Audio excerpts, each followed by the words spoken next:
The life of a combat medic in Ukraine.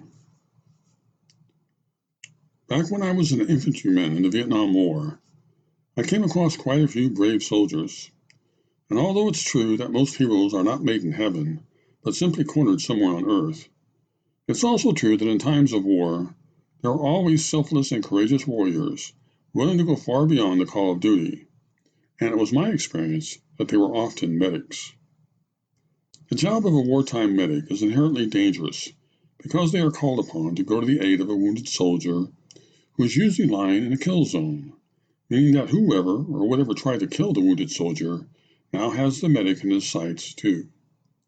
And my 30-man aerial rifle platoon never left on one of our combat missions without at least 2 medics, knowing that they would be invaluable to all of us should we make contact with the enemy.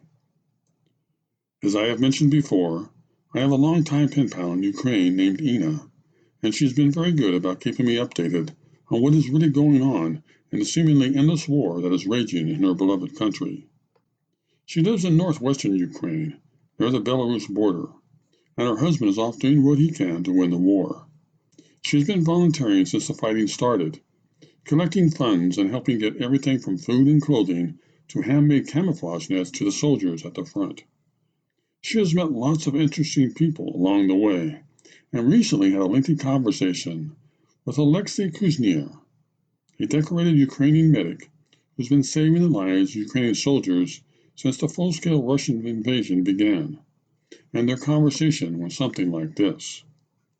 For me, said Alexei, the question of what to do did not even arise, and I just wanted to beat the enemy. And I rather wanted to get to the front. I am a medic, so my task was defined immediately. I do what I am good at and know. As for the conditions where the fighting is the worst, Russia is using scorched earth tactics. This is continuous bombing of our positions. We strike back, they roll back, and start shelling the territory again with large caliber ballistic missiles, tanks, and aircraft, because they really can't do anything else. If we are forced to retreat, then this is a tactical decision. There is nothing in these territories anymore, but before that, there were living people who held their positions until the last. The Russian fascists did not capture Mariupol. They did not capture any of the other cities, because they actually no longer exist and were razed to the ground. They take territories that are completely destroyed. Tens of years will be needed to simply clear them of shells, not to mention rebuilding them. Alexei and his partner, whose name is Taras, work in the very hell of hostilities, where everything burns and many people die, and Ina asked him how his evacuation crew goes about doing this very dangerous work. We choose a tactic where we try to be in the kill zone where the projectiles land for the shortest possible time. We stop the bleeding, load the wounded, and provide further assistance while moving, trying to save time in this way, to spend less time under fire and leave more time for professional doctors in the hospital to provide emergency and surgical assistance. In almost 5 months, we evacuated more than 200 wounded soldiers and transferred all of them to the hospital, alive. Speed is our ally. We save life for ourselves and the wounded. In general, we are lucky so far, because when we drive under fire, the shells have exploded behind us or in front of us, and this is some kind of good providence. And sometimes we see that the place where we are going is hit, but we press the gas pedal even harder, because there are people there who really need our help.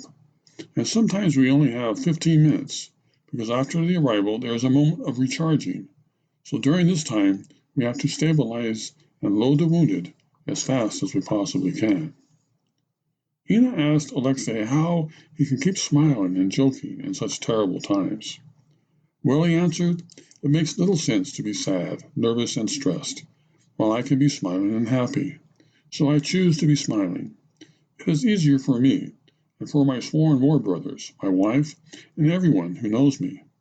I want to be remembered like this, and maybe it will add some mental health to the people who are waiting for me at home.